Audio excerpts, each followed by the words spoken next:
আজকাল চাঁদের অভিমানিনী সত্তা বড্ড বেড়ে উঠেছে। তার কারণটা অবশ্যই পৃথিবী এখন আর সময় দেয় না তাকে।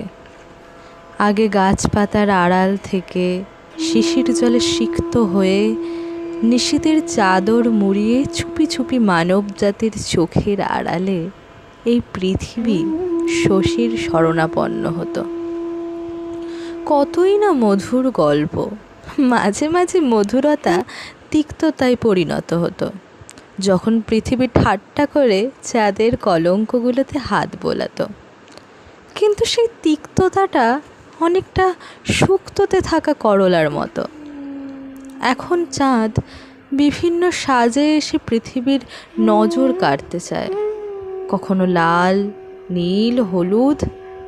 কিন্তু না, পৃথিবী আপন মনে কি যেন ভেবে যাচ্ছে, কাদের যেন দেখে যাচ্ছে।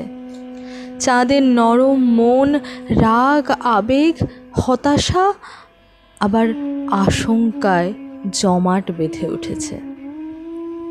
তার প্রিয় কি আর সত্যিই তাকে দেখতে চায় না?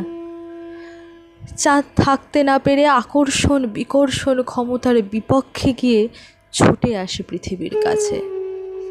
কিন্তু হায়, এ কি দেখছে সে? পৃথিবীর গায়ে কলঙ্ক। তার চোখ আবছা হয়ে যায় যে পৃথিবীকে বাঁচাতে গিয়ে সে নিজের গায়ে কলঙ্ক মেখেছে।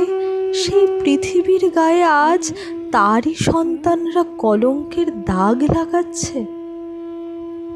চাঁদ দেখল পৃথিবীর অদ্ভুত রূপ। শান্ত নীল গ্রহটা যেন লাল রঙে রেঙে গেছে। একদল মেয়ে, ছেলে, শিশু সবাই কাঁদছে, আবার একদল শুধুই হাসছে। আর এই দোটানায় পৃথিবী যেন পাথর হয়ে দাঁড়িয়ে আছে। এখন গাছপালা সব পুড়ে গেছে সমাজের কুৎসিত প্রতিহিংসার আগুনে। অন্ধকার শীতল রাত আলোয় ভরে উঠেছে ক্লান্তিবিহীন একদল মানুষের মোমবাতির আলোতে। কিন্তু এ কি? একদিকে আলো জ্বালালে আর একদিকে রাক্ষসে অন্ধকার খেয়ে ফেলছে আরও কিছু অবলা মানুষের প্রাণ। আলতো করে পৃথিবীর কষ্টের ক্ষত চিহ্নে হাত রাখল চাঁদ। পৃথিবী চমকে উঠে বলল, তুমিও বুঝি প্রিয় হওয়ার অভিনয় করছো? এবার চাঁদের গাল বেয়ে নেমে পড়ল অশ্রুধারা। পৃথিবী নিজের ভুল বুঝতে পেরে জড়িয়ে ধরে বলল, আজ আমার কলঙ্কের দাগ তোমার আলোয় ভরিয়ে দিও।